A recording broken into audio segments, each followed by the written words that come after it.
Really great getting a chance to catch up with my next guest. It's been a while, but he's got a big fight coming up here. FAC 27, December 6th, taking on Gage Young. It is Eric Grant joining me here on the program yet again. Eric, how you doing, man? Hey, blessed and highly favored. The antidote is back. Yes, and I was excited to see this fight get put together. How did this come together on your end with you getting this main event spot? Pretty big fight. Oh yes. Honestly, I just jumped off the couch after 5 years, was ready to get back into it after a little relationship break, split up, and literally the first fight that I had October 5th. It was a main event on a different card. Won that fight after jumping off the couch after 5 years, like I just said. And then Joe hit me up and was just like, "Hey, you know, uh, you want to take an opportunity against Gage Young?" And I was like, "Hey, I don't know who he is, don't know much about him, but I'm taking everything away, so let's go." That's awesome. Yeah, I did notice that because obviously we were doing interviews a few years back, and I saw basically since I think 2019 until this year, you took a bit of a break. You don't have to go into too much detail, but what kept you out a bit? And follow up to that is how good was that reset? Oh, I mean, honestly, it was amazing because my body was able to recover.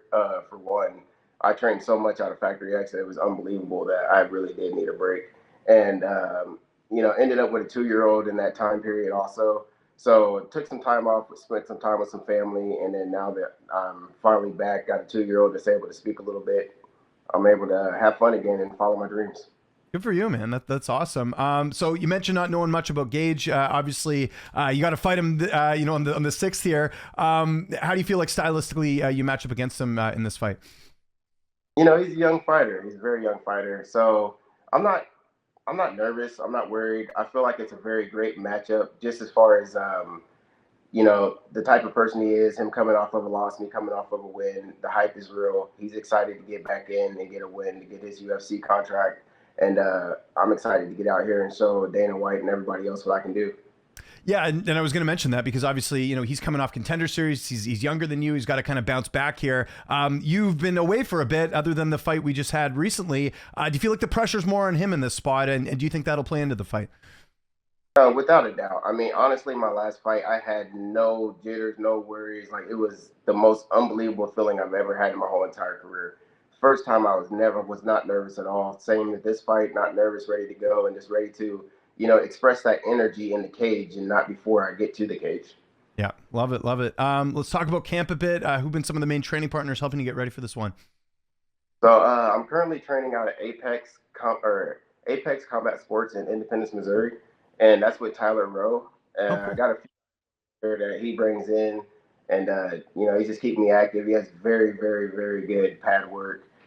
He's been in the game for a long time. Has tons and tons and tons of boxing fights, stuff like that. He just recently had a boxing match, literally 2 nights ago. So just whoever he throws at me, what he got, he's been watching and been in the area for a long time. I'm just now moving back to Missouri as of last year in August from Colorado. So it's nice to have somebody that's been around. Yeah. And I'm imagining that's because of the family and stuff. You wanted to be as far as the change leaving Colorado. Yes, yes. I wanted my 2-year-old to be able to grow up with my 13-year-old, and now they're spending a lot of time together. Awesome. Um, lots of court stuff, but it doesn't distract me. I know that everything that I do is God's plan, so I'm just willing to put in the effort and show up to whatever is in front of me. Yeah, it's we're getting old, Eric. When I think when we first did interviews, neither of us. Well, I knew you had the 13-year-old, but even before that, I got 2 kids now, so same sort of thing. I moved back to where I live here in Canada in Vancouver because same thing. Wanted to be closer to family and have some help and all that stuff too. So it's got to feel good as well. And I imagine too going to a different gym like this is a little bit more specialized, like in terms of focusing more on you and maybe not as big on the team aspect of it. Honestly, that's one thing that I notice is the most amazing part of MMA is not training in a huge gym because you get so much work, and I feel like I don't have to go do 2, 3 more workouts after I get through with a training session because the gym's so large, you're not able to get that one-on-one or Yeah. that consistent pressure with 2, 3, 4 guys. Compared to you don't know who you're going against, and the tempo just changes so quick.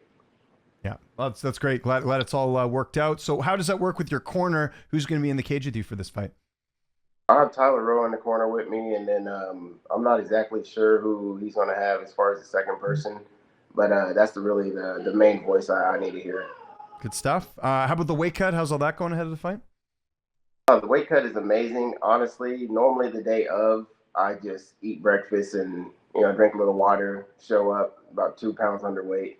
So I walk around about a good 160, about 168 is my normal walk around weight. So I Okay. don't really because of how hard I work. How do you see this fight playing out on December 6th? How do you see it going down? Honestly, I see me finishing Mr. Young, and I see me finishing him in the first round. Looking at about 2 minutes 51 seconds of the first round, but we'll see from there. We'll see what happens in the end.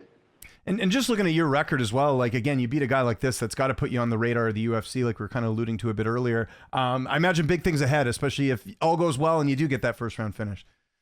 Oh yes. There should be a contract on the way. I mean, hey, I'll tell Daniel I'm ready to fight the next week. I'm always ready to sign the next contract right after a fight. I'm not one to wait around after a 5 year wait. And I think too, like you've obviously, I mean, you and Gage have about the same amount of fights, but I mean, you've been fighting, I would say, a bit longer. You've been in there with some of the best. How much will that experience sort of pay dividends in this matchup, especially with having that time to reset and kind of refocus on things? Well, I feel like it's going to be it's a huge difference. I'm in my prime. He's young. I remember being his age, and I was a hot prospect doing big things, and I got schooled by the older guys. It's just kind of how the cookie crumbles. Mm-hmm. It's such. Yeah, no, but completely agree on that for sure. Do you get any downtime? Again, you're really busy. Obviously, you got parenting and you got training and all this stuff. What else is going on in your life these days outside of all that?